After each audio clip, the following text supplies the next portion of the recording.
Game number 26, the Boston Celtics versus the Dallas Mavericks at TD Garden, the fifth and final game of this homestand. I am Josue Pavone. I'm joined by my colleague at weei.com. He is John Tomase, making his debut on CLNS Media's Celtics pregame report. Welcome in, Tomase.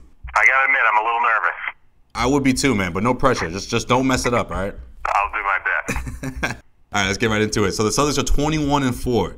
They haven't looked out of sync since their loss against the Pistons last week, and it's going to be interesting to see where this team stands 15 games from now. That'll be the halfway mark of the regular season. Wow, time flies. John, when do you see this team slowing down, and do you think it's going to be sooner rather than later? Yeah, I mean, I guess the answer to that question would be, when do guys hit that rookie wall? You know, and I include Jaylen Brown in this. And we've seen it a little bit from him. You've seen the ball handling get a little sloppier. You've seen the three-point stroke not quite be what it was. You've seen teams start to target him a little bit defensively. And so I look at those two guys, Brown and Tatum, because they're really the ones carrying the slack here ever since Gordon Hayward's injury. And so you got to figure at some point, you know, for instance, Tatum's not going to shoot 50% on threes all year. We can probably be reasonably certain of that. And, you know, Jaylen Brown, he was a 16, 17-point scorer. He's down to 14 now.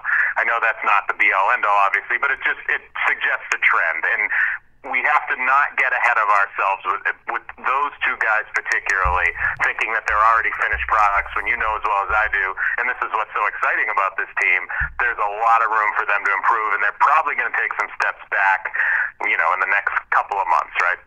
How real is this hype with Jason Tatum? Look, I know he's good. I'm impressed. But how good are we talking, Tomase? ESPN's Jeff Goodman made an appearance on CLNS Media's The Guard Report, and he's predicting Tatum to be better than Paul Pierce. Am I in the minority in thinking this conversation is happening way too soon? No, definitely not. I mean, I love Tatum's game as well. But let's, you know, I hate this phrase, but, you know, pump the brakes just a little bit on him. I'm with you. Right now, you have a guy who is playing a complementary role, and he's playing it perfectly. I mean, last night was a great example.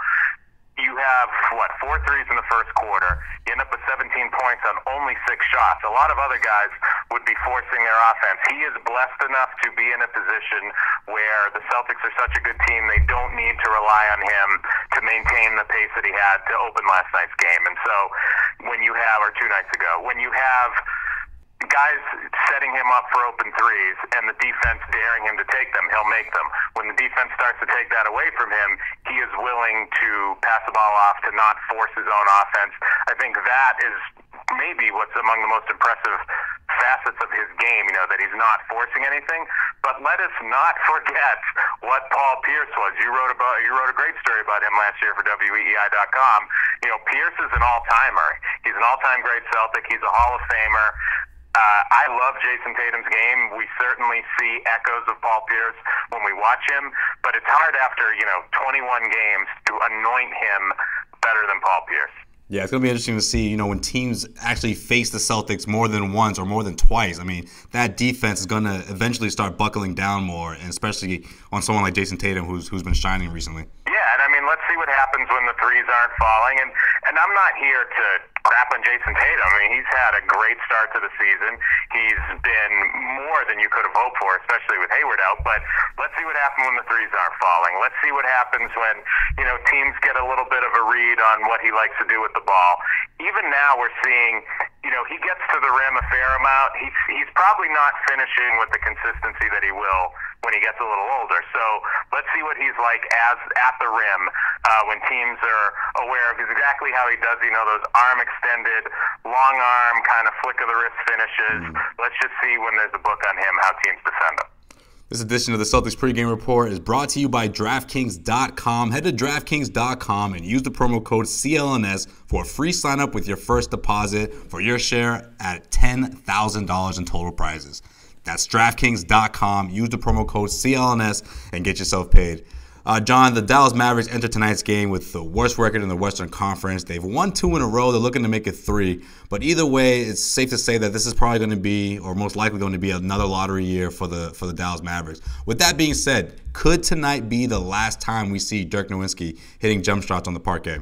I would have to say yes. I mean, you go back to that game in Dallas where, you know, Celtics have that great first quarter, and then Dallas really lays it to them with the zone defense and all that, and it takes the furious comeback in the fourth. And you think of some of the plays that swung that game, and a lot of them, unfortunately, started with the ball in Dirk's hands on the offensive end. And, him being unable to even get in a position to post up Kyrie Irving before Irving picks his pocket. And I think it might have ended with an alley-oop to Tatum on the other end. And so it was just a little bit sad to watch because, you look at Ginobili, who's still making an impact in San Antonio in a limited role, but he's still fourth quarter, he's right there.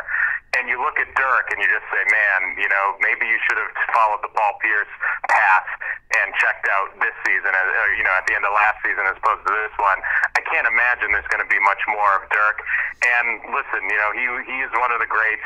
That draft class turned out to be tremendous once you got past Tractor Trailer and some of the terrible picks at the top of that top draft. 5, yeah. Yeah, Those exactly. guys. Once you get past the top 5, once you got past, Larry Hughes and those kind of guys. But Dirk's had a great career. I don't know about you. I mean, I would like to see him walk away before it gets too much worse. Well, the reason I'm with you in that camp is because I just feel like that because Dallas is not competitive, it's like you might as well just gracefully bow out. Whereas if this team actually had a shot, or it's even a playoff team, I see him sticking around. But another reason why I think he may try to squeeze out one more year is Mark Cuban. I think Mark Cuban's going to go out and try to get someone to sort of bring them to at least a playoff. To being a playoff team, but then I look at their current deals and I'm like, I don't even know who can actually come and help these guys. I mean, they're tied in with Harrison Barnes. They're not the most attractive destination for free agents, so it's going to be tough for Mark Cuban to come next summer.